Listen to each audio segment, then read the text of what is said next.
بسم الله الرحمن الرحيم الحمد لله رب العالمين والصلاة والسلام على المبعوث رحمة للعالمين نبينا وإمامنا محمد وعلى آله وأصحابه أجمعين أما بعد السلام عليكم ورحمة الله وبركاته Sheikh.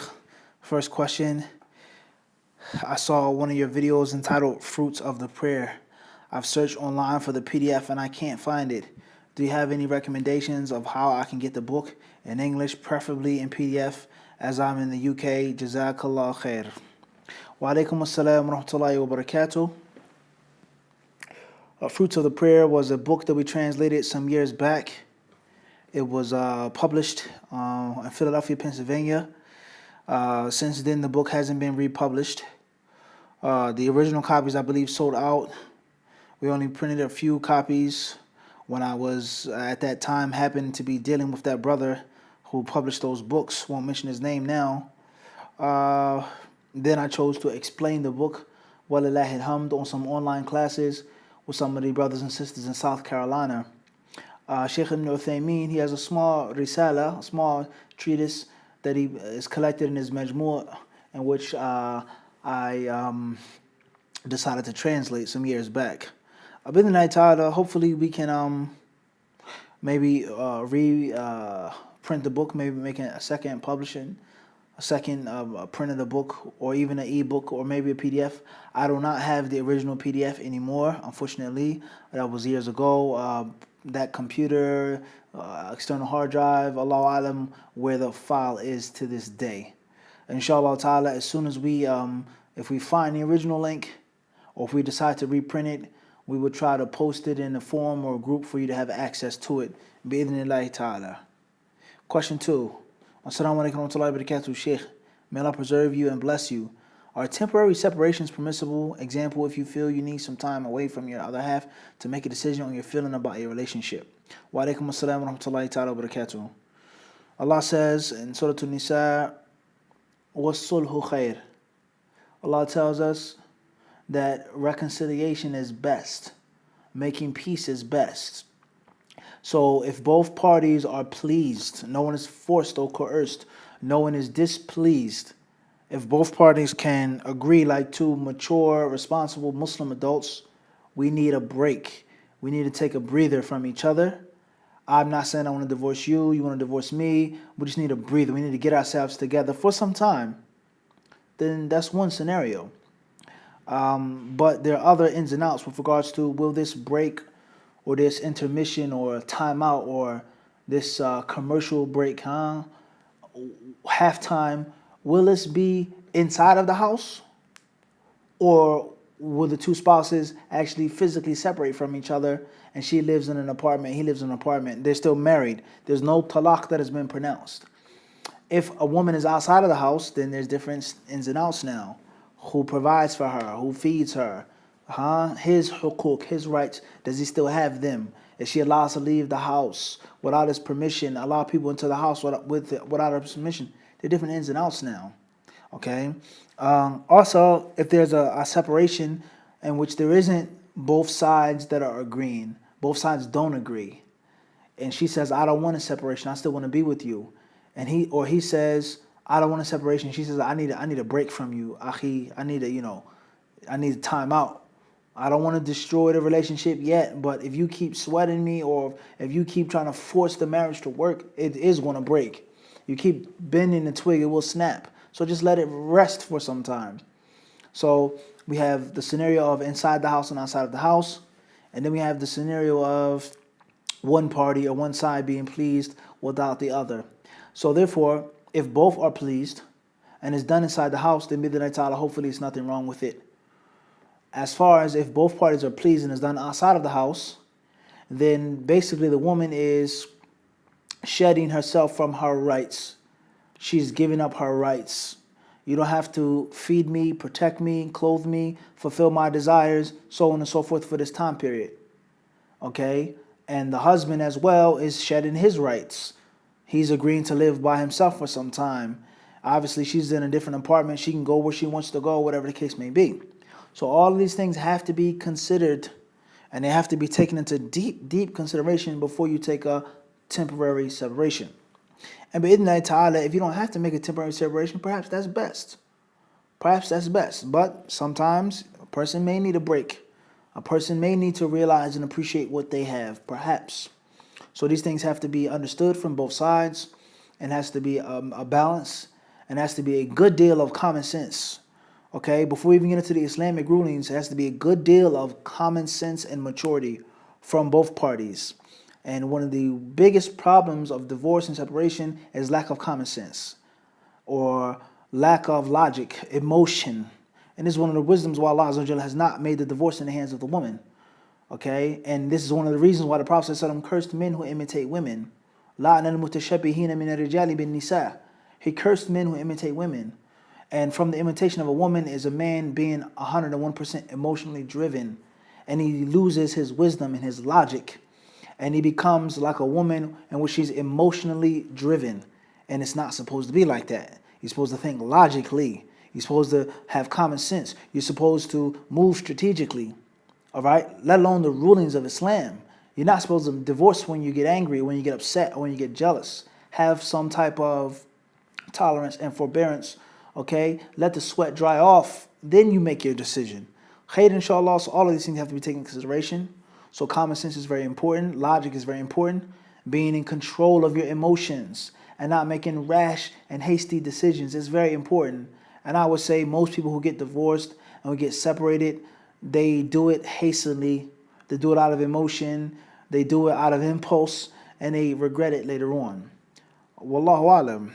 Question 3 says, Assalamu alaikum, Shaykh. May Allah bless you and bring you back safely. I mean, which days should we fast in Muharram?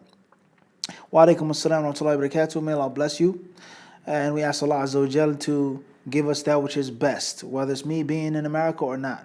We say, may Allah allow that which is best to take place. I mean, some of the ulama say that the preferable thing to do is to fast the entire month of Muharram. To fast the entire month of Muharram.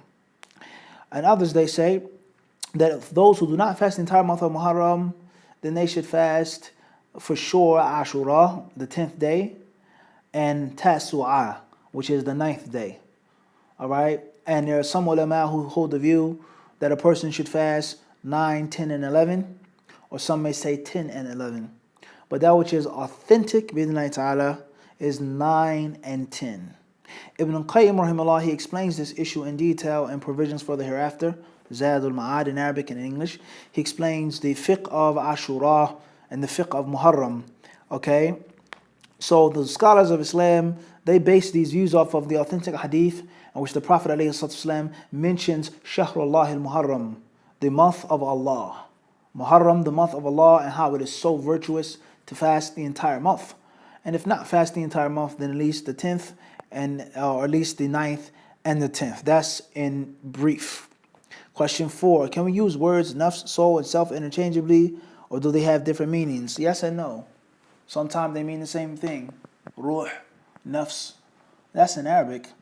When we start talking about English, we start talking about interpretation, we start talking about translation, then it's different.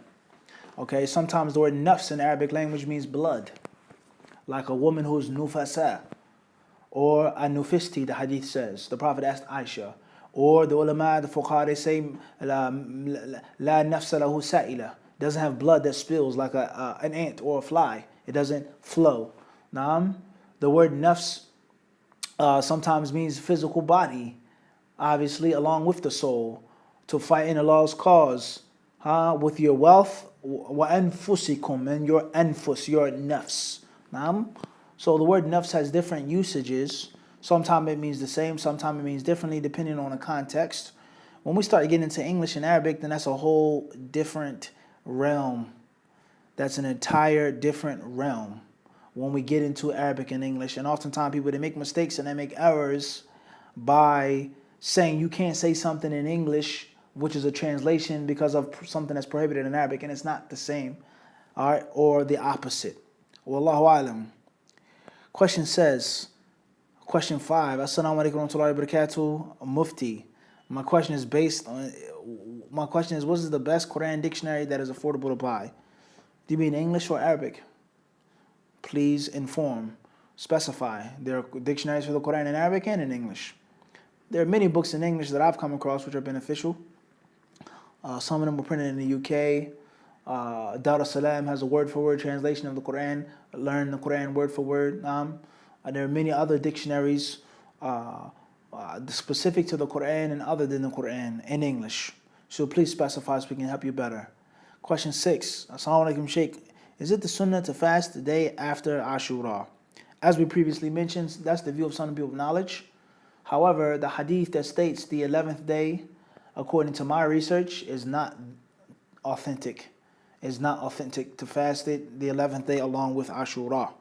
And that which is authentic and clear is the 10th, and if not, the 10th and the 9th. Ibn Qayyim rahimahullah explains this, as we said, and he quotes the Prophet to have said that the Prophet said, if I'm alive to the next year, la summan tasa, I'll fast the 9th day. And scholars of Islam, they differ on the wisdom behind fasting Tasu'ah. What's the wisdom behind fasting the 9th day? To be different than the Yahud, the Jews who are fasting the 10th day Ashura because of their deliverance from Pharaoh? Or is it because one not to fall into the prohibition of the different types of fasting, so on and so forth? Khair, inshallah.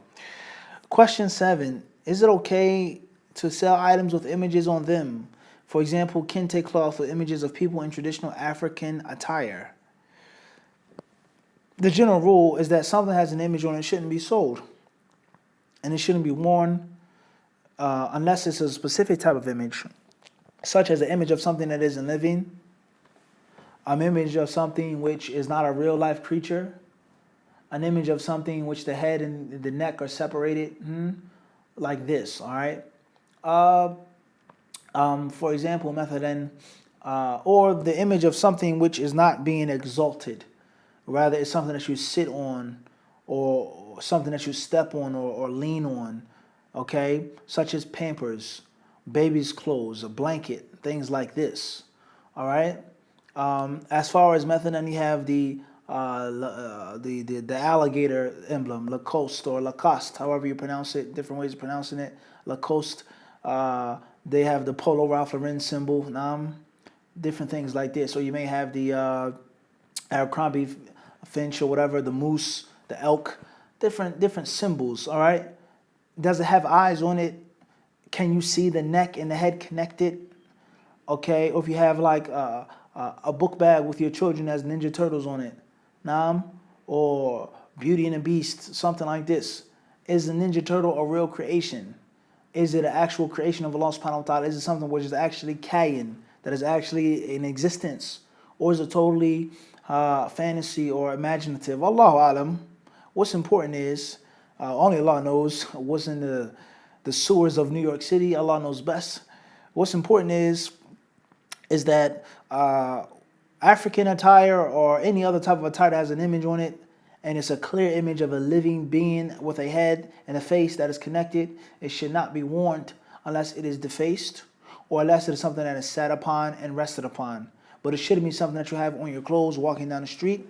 It shouldn't be something that you make salat with and it's apparent, it's open. That's what should be done. Wallahu ta'ala alam, that's in brief. Question 8 says, for a man with multiple wives, what is considered Sharia separate dwellings? Is it a separate bedroom, bathroom sufficient, or is the wife entitled to her own kitchen, living room? Please elaborate. We say that the Ada Muhakkama, the ulama of Islam, they say the custom of the people is the thing that takes precedence, is the judge for explicit explanation of things which are inexplicitly mentioned in Kitab and Sunnah. وَبِالْوَالِدَيْنِ إِحْسَانًا.